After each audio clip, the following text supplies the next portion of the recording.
많은 신자들이 주일이 되면 예배를 드립니다.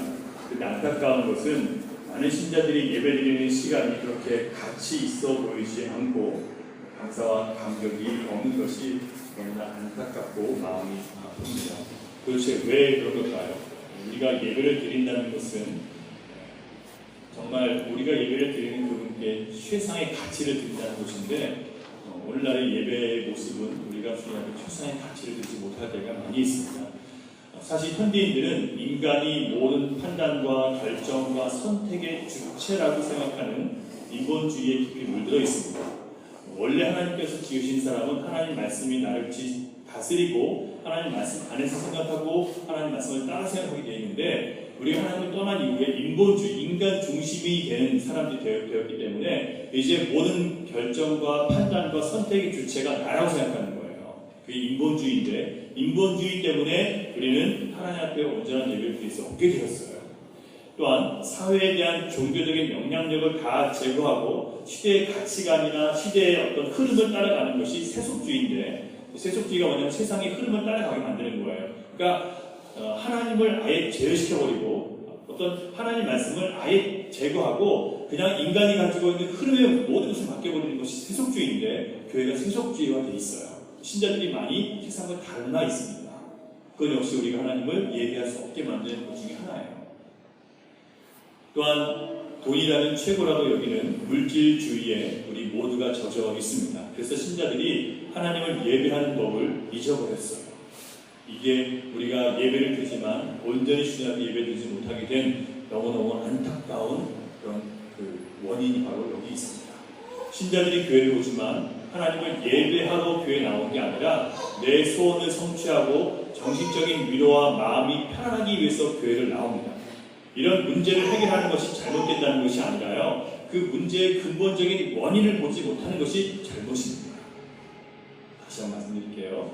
우리가 문제를 받기 위해서 교회에 나온다는 것이 잘못된 게 아니라 그것만이 목적이고 우리에게 그 모든 삶의 문제와 어려움들이 생기고 내가 주님 앞에 나옴에도 불구하고 끊임없이 부족함과 결핍함을 느끼는 원인을 알아야 되는데 그 원인을 모르고 그냥 내 소원만 알고 그것만 얻기를 바라는 것이 잘못됐단 말이에요.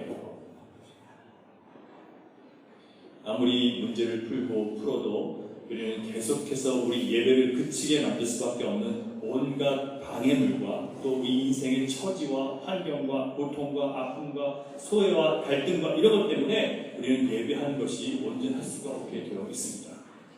3장에 등장했던 유대인 관원 니고데모는 부자였고요. 정치적인 영향력을 행사하는 사람이었고 많은 사람들에게 존경받는 인격이 훌륭한 사람이었습니다. 뿐만 아니라 율법을 잘 아는 사람으로 사람들을 가르칠 수 있는 랍비이기도 했어요. 선생이었단 말이에요. 그런데 그는 온전한 예배를 주님 앞에 드리지 못했어요. 이해가 되세요? 그러니까 예배는 우리의 환경과 처지가 그 사람이 사람들에게 인정받고 못 받는 그것으로 그 사람의 예배가 온전하냐 아니냐를 구분할 수가 없다는 거예요. 반면에 오늘 나오는 사마리아 여인은 굉장히 비천한 여인이었습니다. 사람들에게 지저분하다고 손가락질 받는 그런 여인이었어요. 가장 낮은 사람이었고 또 유대인들에게는 개처럼 취급받는 이방인이었단 말이에요. 니고데모처럼 훌륭한 사람도 하나님을 예배하는 법을 잊어버렸고 이 사마리아 여인처럼 정말 이 비참한 여인도 하나님을 예배하는 법을 잊어버렸습니다. 이스라엘 민족의 뿌리인 야곱의 우물을 물려받았고 이 사마리아 여인은 이 이스라엘 민족의 뿌리인 야곱의 그 우물을 물려받았어요. 그리고 유대인의 경전인 모세의 율법도 그들은 믿었습니다. 비록 예루살렘에서 함께 이스라엘 사람들과 예배드리지 못했지만 그들 나름대로 모세의 율법에 나와 있는 축복의 산인 그리스인 산에서 예배를 드렸단 말이에요. 예배를 안 드리는 사람들이 아니에요. 하지만 중요한 것은 유대인의 관원이고 존경받던 랍비인 니고데모처럼 지도자의 자리에서 예배를 드려도 또 반대로 사마리아 여인처럼 가장 낮은 자리에서 미천한 존재로 예배를 드려도 그들이 여전히 만족하지 못하고 목마른 이유는 그들의 예배가 하나님이 말씀하신 하나님이 원하시는 그런 예배가 아니었기 때문에 그들은 끊임없이 갈증이 있어요. 여러분 우리가 하나님께서 받으실 만한 예배를 드리면 이 예배가 이런 예배가 될 수가 없어요. 너무나 큰 감사와 감격 때문에 내 안에서 끊임없이 주님을 향한 어떤 이 감사의 고백들이 나올 수밖에 없단 말이에요. 주님 앞에 나와서 예배하는데 찬양하는데 그냥 하는 분 말고 할 수가 없고요. 그냥 어떻게든지 가사를 보면서 내 마음 움직임을 여러분 느끼실 수 있었어야 돼요. 무슨 얘기냐면 여러분 주님께서 우리에게 찬양을 받기 원하세요. 아시죠? 그게 왜 중요하냐면 그 찬양의 가사를 통해서 내 삶을 주님 앞에 지금 드리는 거예요. 내 마음을 주님 찬양의 가사를 통해서 나를 비춰보는 거예요. 그리고 그 말씀에 맞춰서 나를 좀 드리는 거란 말이에요. 근데 그런 것들이 정말 잘 안 보여요. 몇몇 분에게는 물론 보여요. 하지만 많은 분들에게 그게 보이지 않는단 말이에요. 여러분 찬양하는 게 예배의 것을 여러분 아셔야 돼요. 앞으로 여러분 찬양 1시간 하더라도 찬양 1시간 하셔야 돼요. 아우 난 지겨워서 못해요. 큰일 난 거예요 그게. 그런 자신은 여러분 책망할 줄 알아야 되는데 나는 예배가 너무 찬양이 들어서 싫어. 여러분 큰일 나는 거예요 그게. 내 영이 지금 말라가지고 지금 비틀어져 있는데 그건 모르고 예배가 찬양이 되려고 하면 안 되는 거란 말이에요. 자기를 쳐야 되는 거예요 자기를요. 너무 안타까운 거죠. 물론 원주민 예배가 우리보다 뭐 좋다, 가치가 있다, 나가고 싶다 그건 아니에요. 하지만 그 사람들은 1시간 찬양을 해요. 1시간. 1시간 동안 찬양 그걸 서서 해요. 우리는 그런 걸 못 견디잖아요. 왜냐하면 주인이 나예요. 예배의 주인. 하나님 받으시고자 하는 예배를 드리는 게 아니라 내가 드리고 싶은 만큼만 드린다는 거예요. 그러면 이것부터 우리가 예배의 감격이 있을 수 있는 조건 자체가 안 되는 거예요. 왜냐하면 주인이신 하나님을 향해서 예배 드리는 게 아니라 내가 주인 돼서 예배를 드리기 때문에 그래요. 안타까워요. 자, 이제부터 우리가 예배 드리면서 이런저런 불평이 생기면 어떻게 하라고요? 불평하면 나를 책망해야죠. 그건 예배에 대해서 책망할 일이 아니에요. 아, 내가 역시 예배 중심이 돼서 내가 판단하고 있구나. 말을 줘야죠. 그래야 여러분 영원히 살고 참된 예배를 드릴 수 있어요. 예배가 회복되지 않으면 교회에 나오는 것이 별 의미가 없어요. 여러분. 교회 사람들 만나는 게 스트레스입니다. 교회 사람들 만나면 스트레스 많아요. 나오기 싫어요. 헌금 드리는 것이 아깝고 봉사하는 일에도 기쁨이 없습니다. 왜요? 예배가 내가 주님께 드리는 예배가 아니기 때문에 그래요. 너무나 불행한 것입니다. 그러므로 하나님이 가르쳐주신 예배, 원래 하나님이 의도하셨던 그 예배를 회복하는 것이 신자에게 있어서 여러분이 정말 이 예배가 기쁨이 되기 위해서는 가장 시급하고 가장 중요한 것이라는 것에 여러분 동의하셔야 됩니다.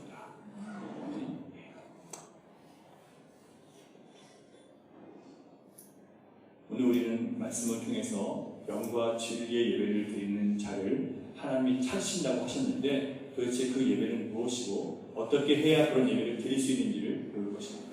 말씀을 들으시면서 여러분 우상 숭배자들이 드렸던 육적 예배, 거짓 예배를 완전히 부수시고 영과 진리로 드리는 참된 예배 회복하시기를 바라시고 그런 변화를 간절히 사모하시면서 여러분 말씀에 집중하시기 바랍니다.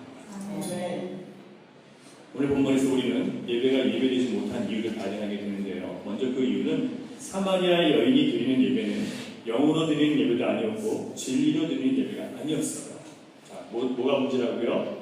영적인 예배도 아니었고 진리로 드리는 예배도 아니었기 때문에 이 사마리아 여인은 예배 가운데 아무런 감동이 없었어요. 우리가 예배에 감동이 없는 이유는 뭐가 문제예요? 우리가 영으로 예배드리지 않고 또 진리 안에서 예배드리지 않기 때문입니다. 아무리 예배가 별 볼 일 없는 예배를 할지라도 여러분 생각할 때 별 볼 일 없는 예배를 할지라도 여러분 마음에 정말 영과 진리로 예배를 드리는 사람들은 하찮은 예배 가운데서도 은혜를 받을 수 있어요. 그러니까 여러분 내가 중요한 거예요. 내가 지금 어떤 마음 가지고 주님 앞에 나오셨는지를 여러분 확인하셔야 돼요. 자꾸 누구를 탓하려고 하지 마세요.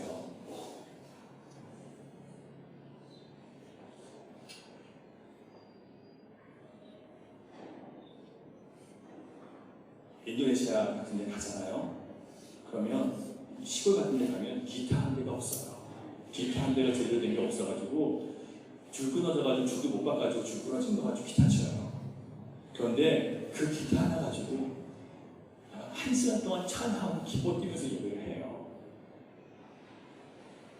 주님이 나의 주인이 되실 때 그분이 하신 예배를 바라볼 때 그 예배가 나올 수 있어요. 우리는 우리처럼 좋은 환경에서 온갖 악기 다 쓰면서도 우리 마음은 냉랭하거든요. 우리가 다 그렇다는 게 아니라 우리 그런 예배 드릴 때가 많단 말이에요. 여러분 참 우리가 한번 깊이 예배에 대해서 생각을 해봐야 돼요. 나는 정말 진정한 예배자 아닌가? 먼저 사마리아 여인이 영으로 드리는 예배도 진리로 드리는 예배도 드릴 수 없었던 것은 사마리아 여인이 영이 죽었었기 때문에 그래요. 영이 죽었다는 것은 이 여인이 진리를 들은 적이 없다거나 아니면 진리를 들었음에도 불구하고 자신의 삶을 거기에 맞추지 않았기 때문에 그런 거예요. 두 가지죠. 진리를 못 들었거나 진리를 들었지만 그것에 내 마음을 맞추지 않았기 때문에 내가 영이 죽어있는 거예요. 사마리아 여인은 그동안 예수님 만난 적이 없었죠. 그런데 진리를 들어본 적이 없기 때문에 영원히 목마르지 않는 영생의 물과 하나님의 선물에 대해서는 전혀 들어본 적이 없었어요. 예수님은 영에 대해서 지금 사마리아 여인에게 말씀을 하세요. 사마리아 여인은 야곱의 보물에 대해서밖에 얘기할 수 없었습니다. 예수님께서 찾아오셔도 금방 우리 귀가 열려서 예수님 말씀이 들려지는 게 아니에요. 교회에 나와서 우리가 설교를 들을 때 금방 귀가 열려서 설교가 들리는 게 아니에요.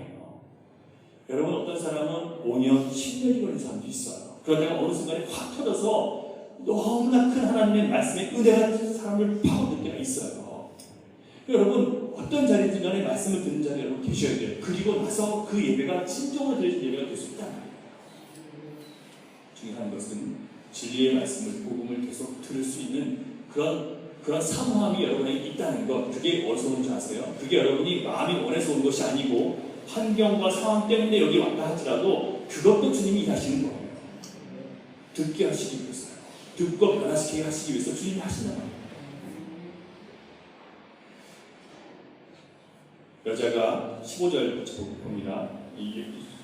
예수님께서 말씀하셨어요. 너희가 원하는 물은 목마른 물이지만 다시 목이 마를 수밖에 없는 물이지만 내가 너에게 주는 물은 영원히 목마르지 않는 물이다 라고 말씀을 하니까 15절 보면 여자가 요청을 해요. 여자가 이르되 주여 그런 물을 내게 주사 목마르지도 않고 또 여기 물 기르러 오지도 않게 하옵소서. 14절을 같이 볼게요. 시작. 내가 주는 물을 마시는 자는 영원히 못 받지 아니하리니 내가 주는 물은 그 속에서 영생하도록 솟아나는 샘물이 되리라. 여러분 주님이 주시는 물은요 바깥에서 들어오는 게 아니라 내 안에서 있는 거예요. 다시 말씀드리면 여러분 예배 환경 때문에 우리가 은혜 받는 게 아니고요 내 안에 있는 것 때문에 은혜가 되는 거예요. 여러분이 우리가 이걸 받을 때까지는 예배가 자꾸 환경에 좀 잡을 수밖에 없어요. 주님이 우리 안에 예배를 드리기 원하시는데 내 안에 있는 것으로부터 예배 드리기 원하시는데 우리 자꾸 바깥에 있는 것으로 은혜를 받으려고 하기 때문에 은혜를 못 받는 거예요. 여러분 이걸 이해하셔야 돼요. 지금 이 여인은 예수님께서 영원히 샘솟는 성령에 대해서 지금 말씀하시고 계시는데 이걸 다 자꾸 현실로 자꾸 옮기는 거예요. 여기서 우리가 주님을 찾아 나올 때 잘못된 의도로 찾아 나오는 두 가지가 있는데요. 여러분 어느 정도나 그런 마음으로 신을 찾아와요. 내가 원하는 소원을 이루고 내 문제를 해결하고 내 병을 고치고 내가 잘 되기 위해서 신을 찾아나옵니다. 그런데 사람들이 영생의 말씀을 현실의 욕망을 채우는 수단으로 바꾸기 시작한 거예요. 원래 예수님은요 한 번도 우리에게 찾아오셔서 현실적인 것을 약속하시면서 우리를 꼬신 적이 없어요. 여러분 성경을 보세요. 예수님은 한 번도 우리에게 오셔서 현실적인 것을 보장해주면서 나에게 오라고 말씀하지 않으셨어요. 내가 온 것은 죄인들을 회개시키러 오셨다고 말씀하셨고요. 그리고 하나님께서 내가 너에게 생명의 떡을 주신다고 말씀하셨어요. 떡을 먹고 배불러 하는 자들을 주님 피하셨어요. 주님 찾아왔더니 주님께서 보이는 떡을 주셨잖아요. 물고기 2마리 넣었어요. 그리고 그걸 가지고 또 나와서 그걸 먹겠다고 하는 사람을 주님 피하셨어요. 그리고 그들에게 영생의 떡을 말하니까 다 도망쳤어요. 주님은 우리를 현실적인 것으로 가서 꼬신 적이 없어요. 우리가 그런 마음 갖고 여기 온 것이죠. 현실적인 문제, 내 고통, 내 아픔 이거 해결되기 위해서 왔어요. 하지만 하나님 말씀을 들으면서 우리 그걸 바꿔나가는 거예요. 여러분 진짜 복음을 들으셔야 돼요. 그래서요. 그런데 사람들이 영생의 말씀을 현실의 욕망을 채우는 수단으로 바꿔버렸습니다. 영원히 목마르지 않는 물을 마셔서 자신의 욕망을 만족시키기를 바랬어요. 그러니까 주님이 주시는 물을 먹는데 뭘 하기 위해서요? 다시는 목마르지 않게. 이게 무슨 얘기냐면 내 욕망을 완전히 채워서 다시는 이 욕망, 끊임없이 내 욕망이 다시는 부족함이 없기를 원하는 거예요. 뭘 원하는 거예요? 욕망을 채우는 거예요. 그냥. 주님은 우리의 욕심을 버리기를 원하시는데 주님 앞에 나오는 것을 욕망을 채우기 위해서 나왔단 말이에요. 두 번째는 뭐냐면 이제는 다시는 물 깊이 오지 않게 되라는 거예요. 이게 무슨 얘기예요? 수고하지 않고 좀 쉽고 편안하게 살겠다는 거예요. 대부분의 사람들이 주님을 신을 찾아 나올 때 그걸 위해서 나와요. 내 능력으로 안 되는 것을 얻기 위해서. 또 한 가지는 쉽고 편안하게 살기 위해서. 주님은 그런 걸 위해서 오신 게 아니란 말이에요.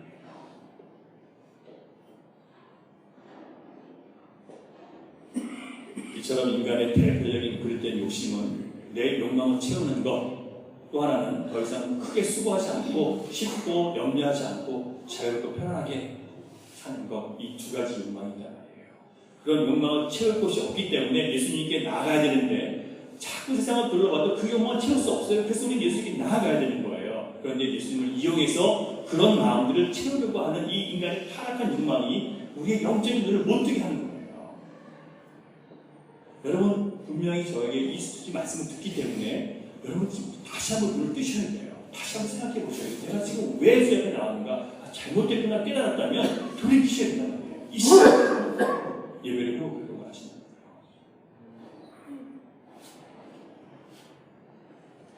이처럼 여인은 끊임없이 하나님의 영적인 말씀을 현실적인 것으로 바꿔봅니다. 하지만 예수님은 포기하지 않으셨어요. 예수님은 사마리아 여인과 대화를 하시면서 결국 그 여인의 마음을 열어주셨고 사마리아 여인은 진리의 말씀을 듣고 들으면서 진리에 설득당해서 그 영이 깨어나는 거예요. 누가 깨우셨어요? 하나님 말씀을 계속 듣고 듣다 보니까 거기에 내가 설득당하는 거예요. 나도 모르게요. 왜냐하면 성령께서 역사하시기 때문에요. 진리를 들을 때. 그러면 결국 내가 설득당해서 하나님 말씀 앞에 자신의 영이 깨어나기 시작하기 하는 거예요. 사마리아 여인은 오랫동안 자신이 살아온 방식이 맞고 내가 드렸던 예배가 자신의 조상들이 가르쳐준 그런 예배이기 때문에 온전한 예배라고 생각해 왔어요. 그런데 예수님은 그 여인의 생각이 잘못되었고 너는 지금 편견에 빠져 있다라고 예수님과 대화를 통해서 그걸 듣게 됐단 말이에요. 예수님은 그 여인의 잘못된 예배를 드러내셨어요. 잘못된 삶의 가치와 방식들을 드러내셨단 말이에요. 여러분 예수님을 만날 때 뭐가 드러나야 되는 거예요? 우리가 내 자아, 내 욕심, 내 만족을 살아가는 그 인생 자체가 하나님부터 멀어진 잘못된 인생이라는 것을 깨닫게 되는 거예요. 그게 여러분 자아가 부서지는 겁니다. 자기를 부인하는 거예요. 예수님 앞에 나오면 모두가 이걸 깨달으셔야 되는 거예요. 이걸 채우기 위해서 우리 앞에 나오는 게 아니란 말이에요. 근데 우리가 잘못 예수를 믿는 거예요. 그걸 만족시키기 위해서 주님 앞에 나온 줄 알고 있는 거예요. 그런데 예배가 안 되는 거죠. 왜냐하면 주님은 그걸 만족시켜주지 않으시거든요. 그리고 만족시켜도 또 다른 부족함이 계속 있거든요.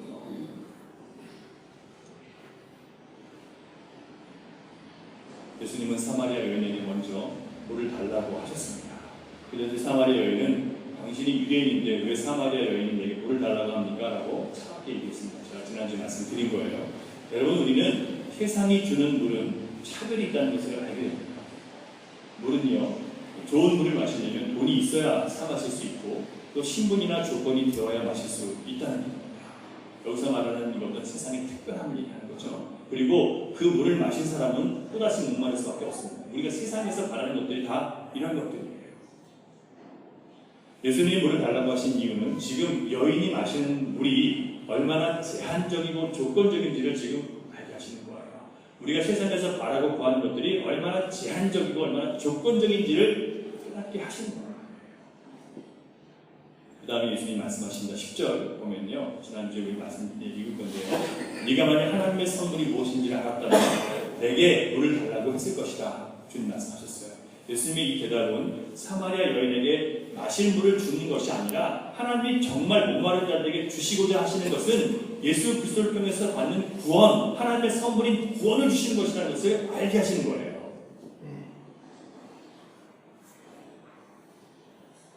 물은 현실에 속한 것입니다.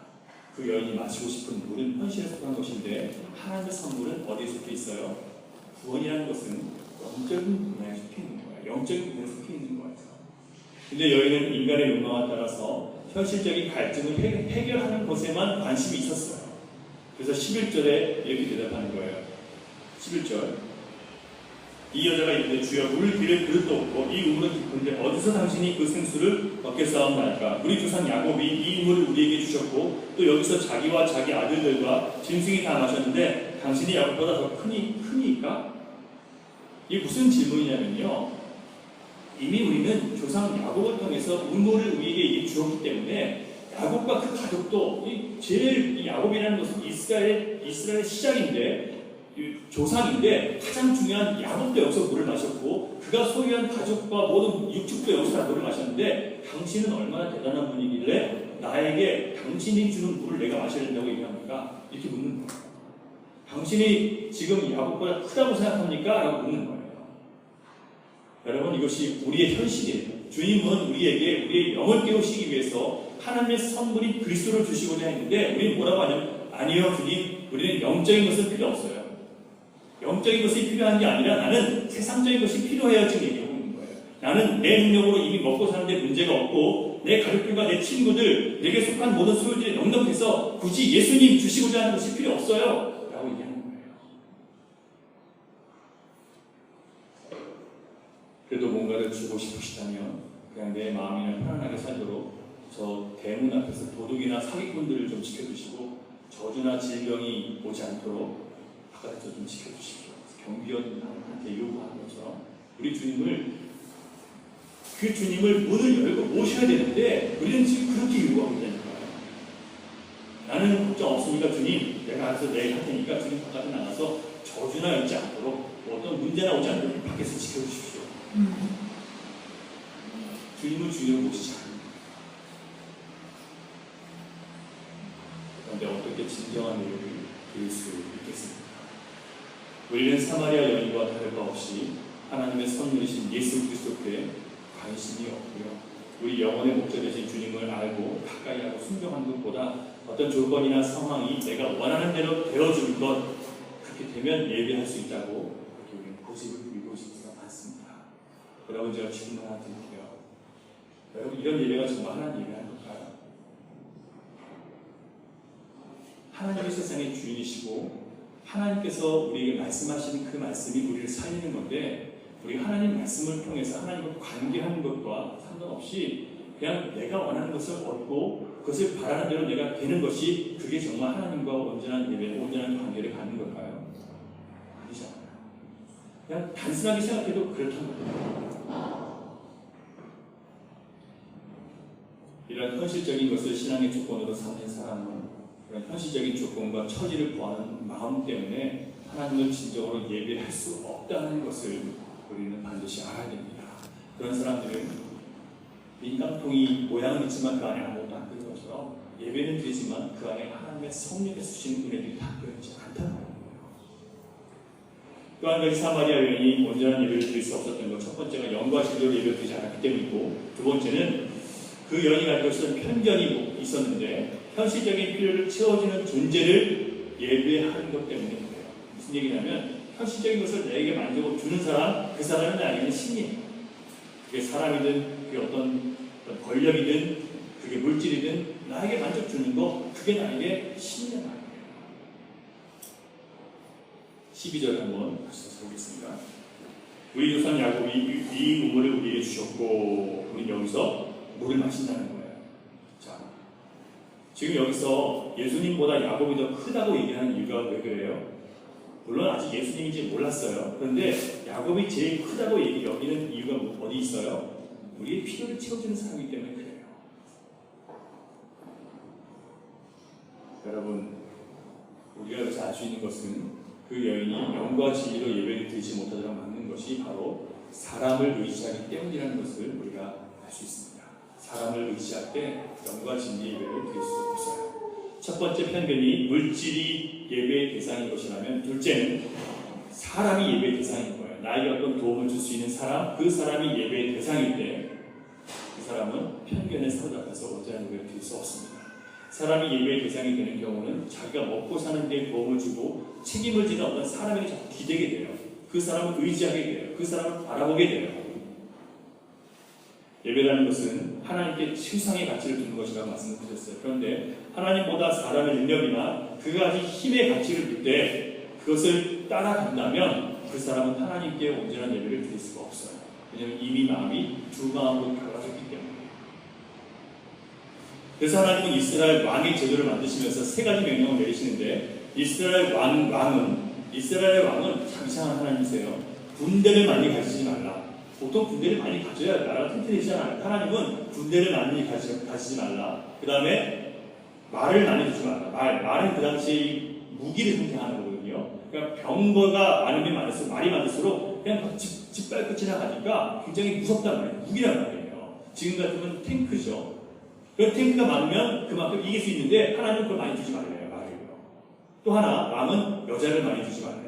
여자를 많이 둔다는 것은요, 그 왕이 세력이 있다는 것을 증명하는 거예요. 왜냐하면 높고 힘센 왕일수록 하루 주변 나라에서 자기 딸이나 이런 사람들 갖다 바치면서 우리랑 화친하자고, 우리랑 친하게 지내자고 딸들 갖다 바쳤단 말이에요. 그러니까 얼마나 이 왕비가 많겠어요. 그래서 솔로몬이 후궁이 몇 명이에요? 네. 후궁이 300이고 비빈이 700이었나요? 그렇게 하여튼 1000명이나 되는 여인들을 밑에서 붙여 살았단 말이에요. 그가 그렇게 하고 싶어서 그런 게 아니라 갖다가 밀어주는 거예요. 계속해요. 그만큼 힘이 있었단 말이에요. 근데 하나님 말씀이 있었다면 그렇게 안 했어야 되는데 솔로몬이 넘어진 거죠. 여러분, 우리가 남한과 북한의 군사력을 비교할 때 국방 백서들이 나오는데 지금이나 예전이나 우리나라가 북한에 비해서 현저하게 군대의 숫자나 무기면에서 열세예요. 그때마다 우리가 위안을 삼았던 게 뭐냐면 그래도 우리는 미군 부대가 우리나라에 주관하고 있습니다. 그게 우리 위안이었어요.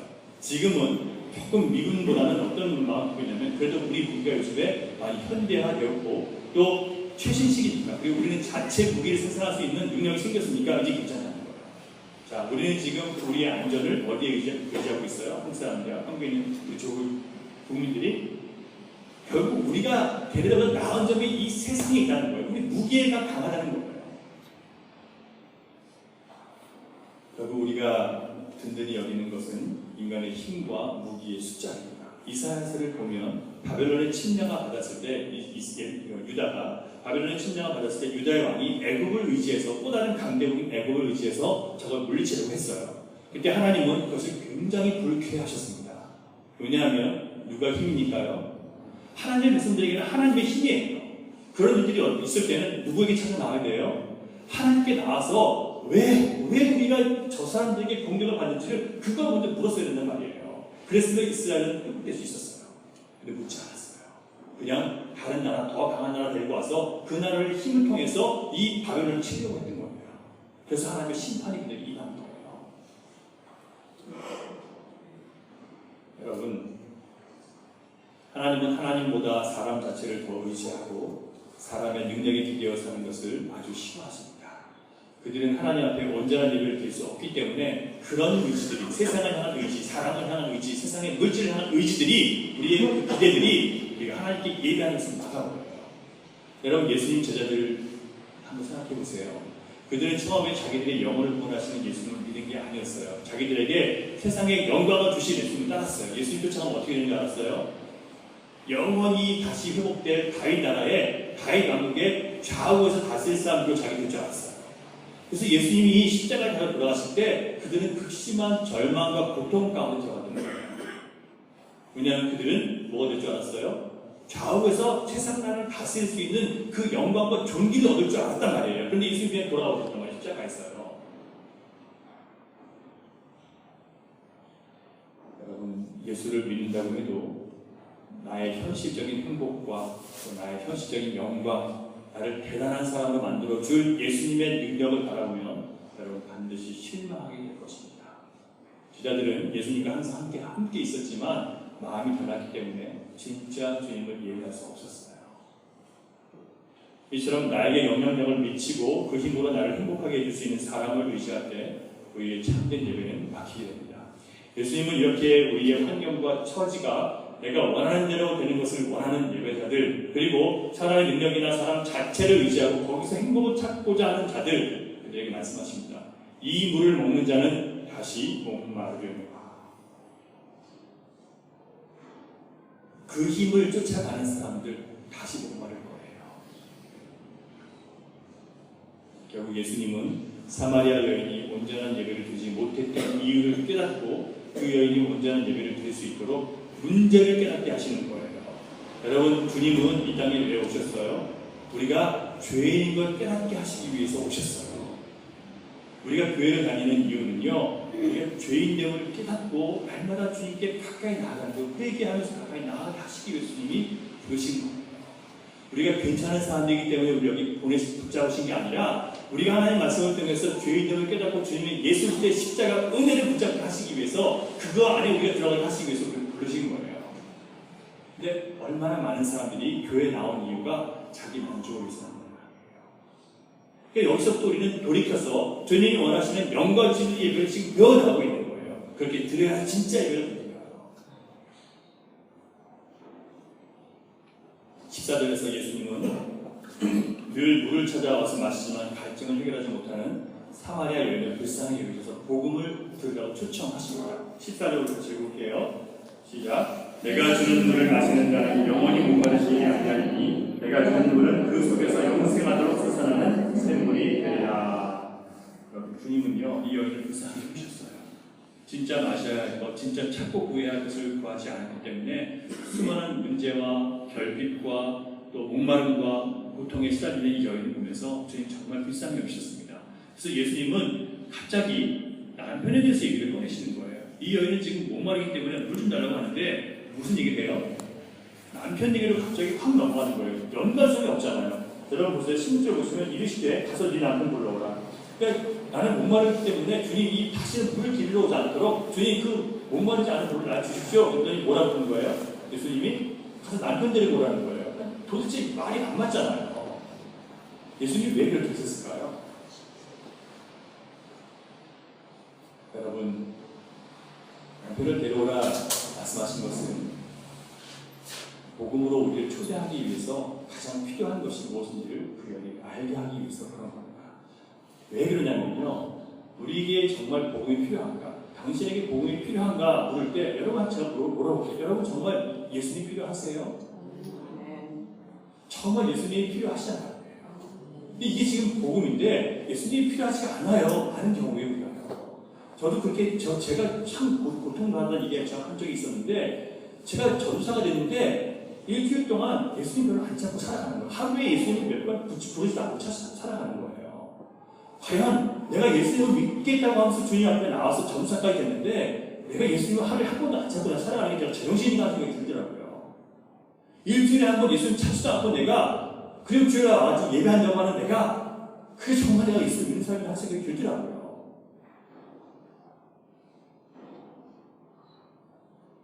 여러분, 복음이 필요한 이유를 제시하기 위해서 예수님은 여인에게 그동안 그 여인이 행복의 조건으로 여겼던 남편을 데리고 오라고 말씀하신 거예요. 여러분, 제가 여러분에게 여쭤볼게요. 여러분 어떻게 행복하세요? 그래서 여러분 세상적인 행복의 조건이라면 한번 다시 한번 생각해 보세요.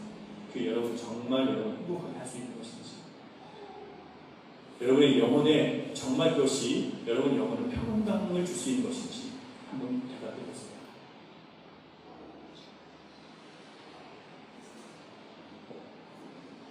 사마리아 여인은 더 이상 데려올 남편이 없었어요. 왜냐하면 5명이나 결혼했지만 다 헤어졌어요. 예수님은 남편을 5번이나 바꾸었지만 여전히 행복하지 못하고 또 새로운 남자를 만나서 다른 남자를 통해서 행복을 시험해보고 있는 이 사마리아 여인에게 남편 없는 그 여인이 남편을 통해서 행복을 얻고자 하는 그 여인의 그 내적인 빈곤함이, 내면의 비참함이 얼마나 큰지를 깨닫게 하시기 위해서 남편을 부른 거예요. 남편을 부르라고 명령하신 거예요. 그렇게 열심히 행복을 찾았지만 정말 내가 행복합니다 라고 말할 조건을 내놓지 못하는 것이 인생의 비참한 현실이라는 것을 예수님은 여인에게 알게 하시는 겁니다. 그걸 알아야 예수님을 찾거든요.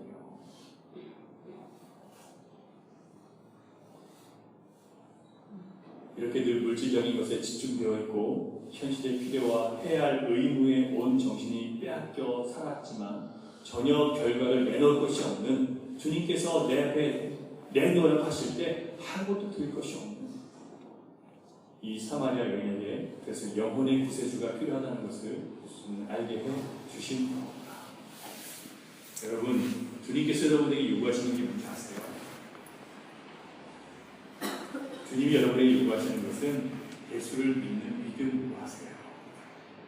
정말 예수를 믿는가 그걸 요구하시는 그거 하나 되는 거예요.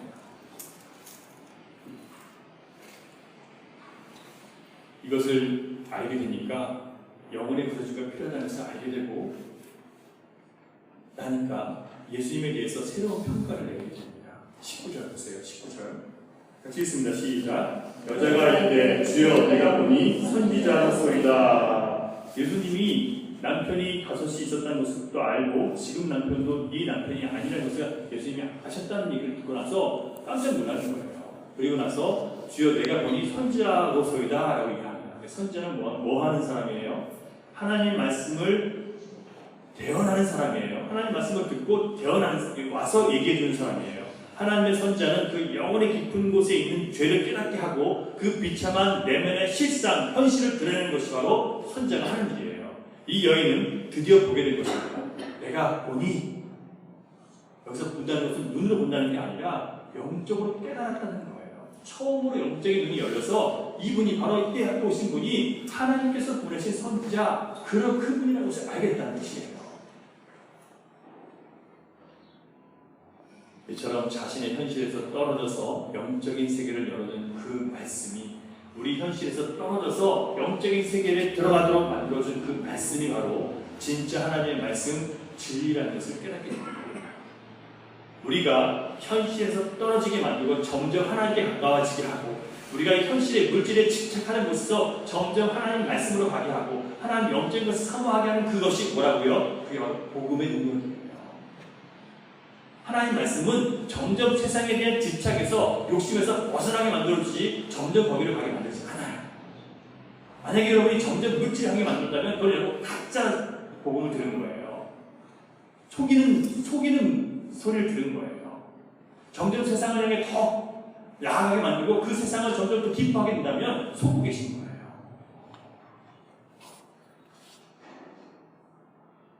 복음을 듣고 영의 눈이 떠지고 진리가 무엇인지를 보는 눈이 열리게 되니까 갑자기 이 사마리아 여인이 말하는 주제가 확 바뀌어버립니다. 온통 세상에 필요한 내게 힘이 되어줄 것만 찾고 나를 편안하고 쉽게 해주고 즐겁게 해주는 것에 정신이 팔려있던 이 여인이 이제 영이신 하나님을 알고 싶어지는 거예요. 하나님을 알고 싶어졌어요. 20절 보세요. 시작. 우리 조상들은 이 산에서 예배할 때 당신들의 말을 예배할 곳이 예루살렘에 있다 하더이다. 지금 여인이 예배에 대한 얘기를 하는 거예요. 그전까지는 내 필요에 대해서 얘기했어요. 그런데 갑자기 하나님께서 원하시는 진짜 예배는 무엇인지 우리 지금 습관처럼 예배를 드렸는데 이 습관적인 예배가 아니라 뭔가 다른 것이 있는 것 같아요. 그게 무엇입니까? 라는 것을 묻고 있는 거예요. 대화의 주제가 어디로 간 거예요?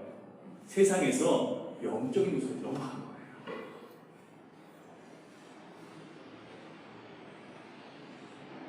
영의 눈이 떠지면 거기에 관심이 생겨요. 그래서 여러분 우리가 사람들과 대화를 하면서 이분은 아직 영적인 눈이 떠졌구나. 그게 분별이 되는 거예요. 그래서 그렇게 된 분들한테는 아무리 영적인 얘기를 해줘도 그냥 계속 거부해요. 그래서 자꾸 복음을 드셔야 되는 거예요. 복음이 뭐냐면 오늘 이 말씀 우리의 눈이 어두워졌다는 것을 깨닫게 해주는 거예요. 우리가 세상에 집착하고 세상의 물질을 구하고 세상을 좋아하는 것이 주님으로부터 멀어져 있는 상태라는 것을 보여주는 거 그게 바로 복음이란 말이에요. 그 복음의 지도에 들어서 내가 먼저 깨지는 게 바로 우리가 영의 눈이 떠지는 과정이에요.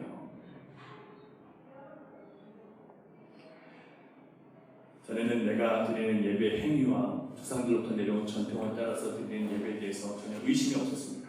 다들 그렇게 얘기했습니까? 하지만 이제 영의 눈이 떠지면요 내가 진짜 예배를 드리고 있는가? 그 의심이 생기는 거예요. 내가 정말 예수로서 복음을 아는가? 내가 정말 예수를 믿고 있는 건가? 이거에 대한 자꾸 이 궁금증이 생기고 답답함이 생기는 거예요. 여러분들 이런 마음이 있기를 간절히 바랍니다.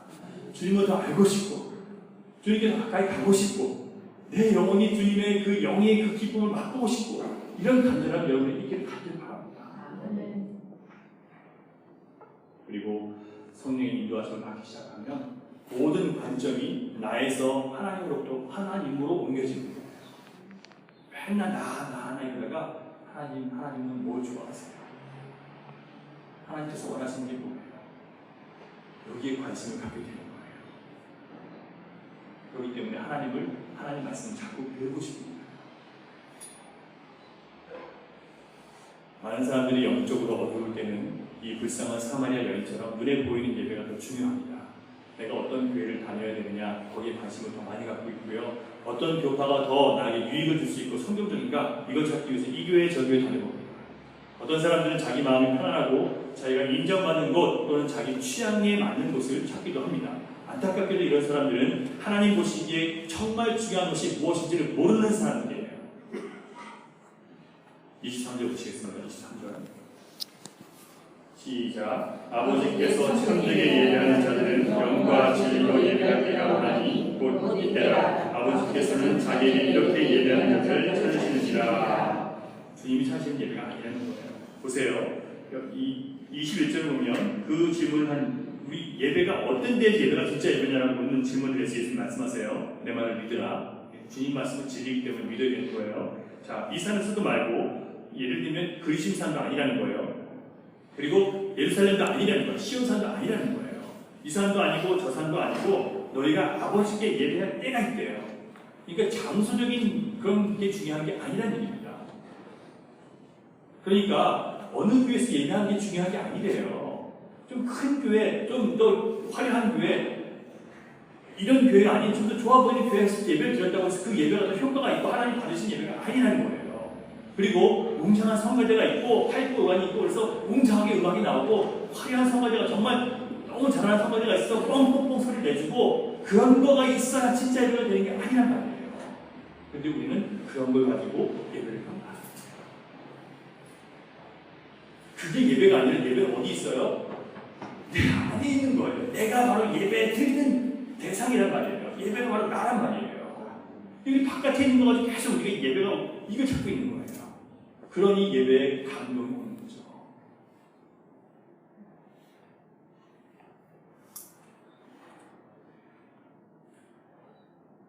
다시 우리는 영과 진리로 돌아가야 됩니다. 참된 예배를 드리기를 정말 원하신다면 어느 교회나 교파를 찾아가야 되는 게 아니라 예수님이 사마리아 여인이 하셨던 것처럼 우리의 편견을 먼저 부숴야 돼요. 우리의 교만과 이기심과 거짓과 위선된 마음, 죄악을 드러내는 말씀을 들을 수 있는 그곳이 바로 우리가 예배드려야 할 곳이라는 것을 분명하시기 바랍니다. 죄악을 드러내는 곳이 바로 여러분 예배하셔야 되는 거예요. 그리고 그곳에서 예수 그리스도의 은혜를 여러분 받으셔야 돼요. 내 취향에 맞는 예배가 문제가 아니고 죄와 영혼의 비참함을 깨닫고 예수 그리스도가 절실하게 필요하게 만들어주는 곳, 바로 오늘 우리에게 필요한 교회라는 뜻입니다. 아더 핑크 목사님이 이런 말씀을 했어요. 많은 사람들이 교회를 그리스도께 나아가는 돌 계단으로 간주한다. 돌 계단은 여러분 하나님 앞에 나아가는 계단이라고 말씀드리는 거예요. 성전에 올라가는 계단이에요. 교회를 그리스도께 나아가는 돌 계단으로 간주한다, 생각한다. 그리고 빈번히 그들은 교회가 오히려 그리스도께로 나가기를 방해하는 걸림돌에 지나지 않음을 알게 됩니다. 그러므로 우리는 이것을 마음에 깊이 새겨야 한다. 죄를 깨닫는 죄인은 구세주의 발 아래서 자신의 행복한 처소를 발견하게 될 때까지. 무슨 얘기예요? 죄를 깨닫고 이 죄인은 누구의 발 아래서만 마음의 평안이 있어요? 나를 용서하시는 예수 그리스도 그 발 아래서만 마음의 평안이 있어요. 그래서 그것을 발견할 때까지는 결코 헌신할 수 있는 정도가 될 수 없다는 거예요. 그러므로 교회는 신자들로 하여금 그리스도가 아닌 교회들과 교파에 충성하게 함으로 돌이킬 수 없는 손상을 그들의 영혼에 입혔다. 그러니까 영원 예수 그리스도를 만나지 못한 사람에게 자꾸 일을 시키고 교회에 충성하라고 하고 목사에게 충성하라고 하고 교파가 중요하다고 얘기 가르쳤기 때문에 그들이 뭘 하고 있어요? 예수 그리스도 없이 교회와 교파에 충성하고 있는 거예요. 미쳐버린 거죠. 그냥 예수님 없는 교회를 만들어버린 거예요.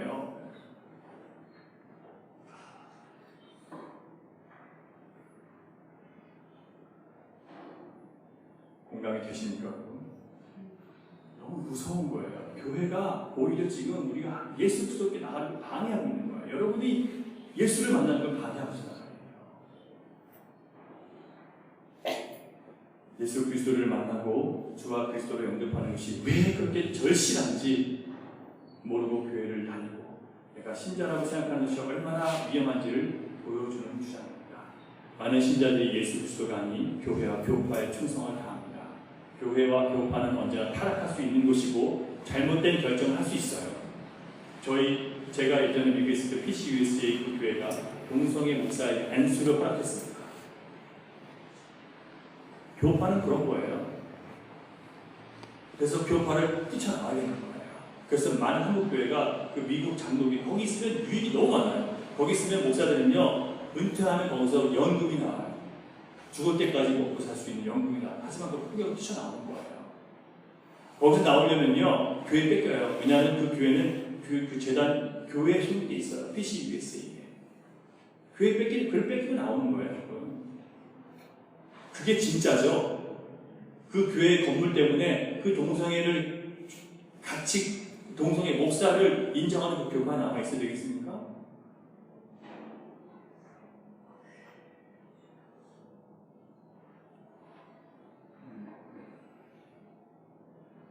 여러분, 그래서 예수 그리스도의 발 아래서만 내 만족과 쉼을 찾는 것이 가장 중요합니다.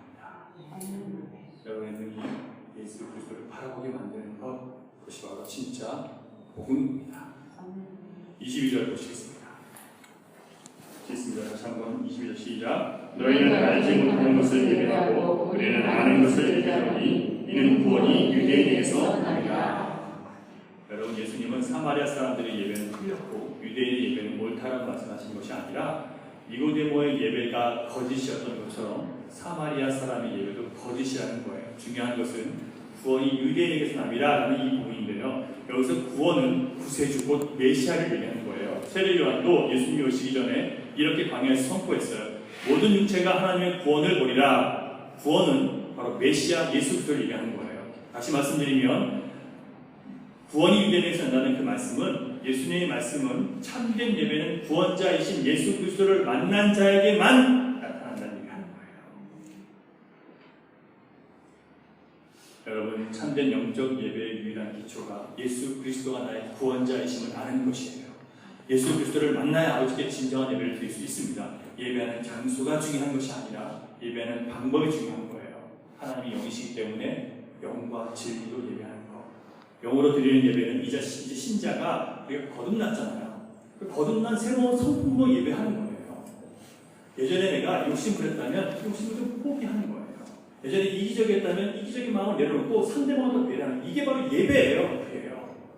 그 예배를 드리고 온 사람이 주일날 예배 드릴 때 어떻게 돼요? 마음에 감동이 있는 거예요. 주님의 위로가 있는 거예요. 하나님의 사랑이 선포되는 거예요. 그런 사람들에게요. 세상에서 그냥 세상과 똑같이 살고 와가지고 앉아가지고 목사가 맨날 그냥 잘못하다 그러니까 기분만 나쁘고,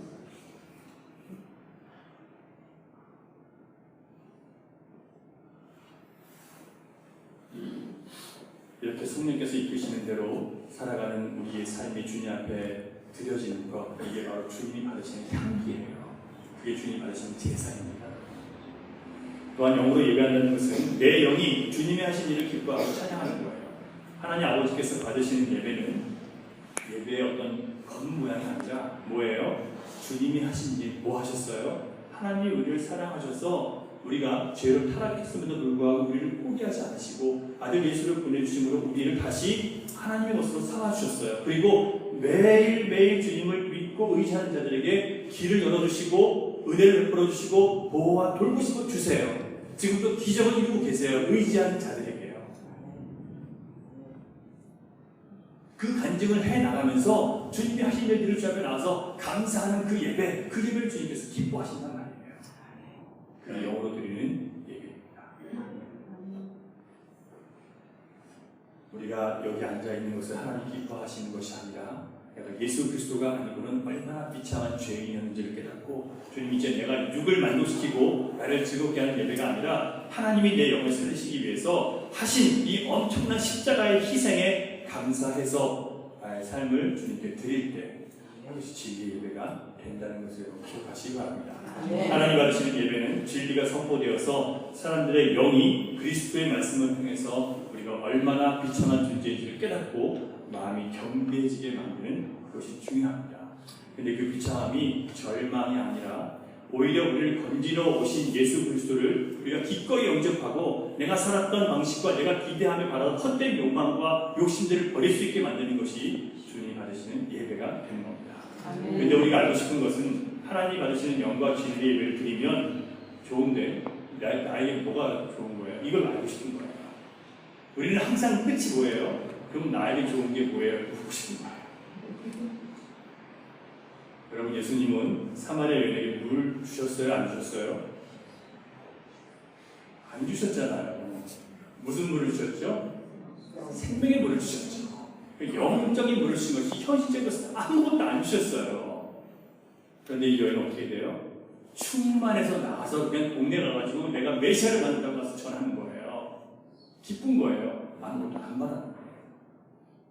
여러분, 영과 진리의 예배를 드릴 수 있도록 우리가 주님을 먼저 회복하면 아무것도 안 받아도 돼요. 아무 보상 없어도 돼요.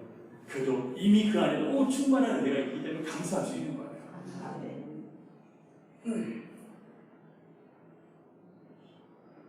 만일 우리가 사람들을 교회로 초대하면서 여러분 열린이들 교회에 오면 여러분 고통과 문제가 해결됩니다. 외로움이 해결되고 질병이 다 낫습니다. 자식이 형통하고 성공하고 여러분 건강해질 것입니다. 라고 한다면 우리는 지금 영을 뭐로 바꾸는 거예요? 누구로 바꾸는 거예요? 사람을 꼬시는 거예요. 속이는 거예요. 와가지고 사람들 실망하고 가짜 예배들이 만드는 거예요. 그렇게 예배를 하는 사람들 다 신문에 광고 내죠. 우리 교회 오면 이렇게 돼요. 저렇게 돼요.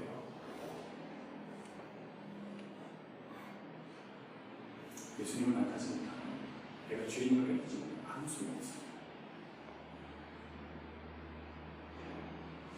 오늘도 우리는 주님으로부터 영과 진리의 예배를 배웠습니다. 주님이 가르쳐 주셨어요. 우리에게 뭐가 필요해요? 생명의 물이신 예수 그리스도가 필요합니다. 우리가 그동안 바라고 의지했던 것이 영생의 물이 아닌 현실의 물이라면 날 속에는 그 물을 완전히 버리고 이제 다시 시작합시다. 우리 믿음의 집을 진리와 성령 안에서 다시 짓기 위해서 먼저 우리의 욕심과 여전히 쉽고 편안하게 살고자 하는 마음을 먼저 여러분들은 놓으시기 바랍니다. 예수 그리스도를 만나지 못해서 여전히 세상의 것에 만족을 찾고 조금 채워지면 거기에 배가 불러서 내 영혼이 얼마나 비참한지를, 내가 얼마나 가난한지를 보지 못하고 참된 예배를 드리지 못하는 것에 대해서 여러분 회개합시다. 이제 주님 발 아래서 참된 안식과 만족을 얻고 싶다고 주님 앞에 간절히 기도하실 때 주님께서 우리에게 생명의 물을 부어주실 줄 믿습니다. 아멘. 그럼 제가 같이 기도할게요. 이 시간 여러분 기도하실 때 주님, 제가 현실적인 위안을 위해서 주님 앞에 나왔음을 이 시간 고백하고 회개합니다. 하나님 우리를 부르신 것은 우리의 진짜 예배를 위해서, 우리가 예수 그리스도를 통해서 얼마나 하나님의 큰 사랑을 받았는지, 얼마나 무서운 죄악과 저주에서 건임받았는지를 알고 정말 우리 영이 주님 안에서 기뻐하는 예배, 또 진리의 말씀을 듣고 그 안에서 내 죄를 깨닫고 진리이신 예수 그리스도가 나에게 주신 그 놀라운 생명이 얼마나 큰지를 알고 진짜 예배를 드리기를 원하시는데 우리는 계속 보이는 물만 찾았으면 이 시간 주님 앞에 고백하고 회개합니다. 이 시간 이제 완전히 나를 속이는 이 헛된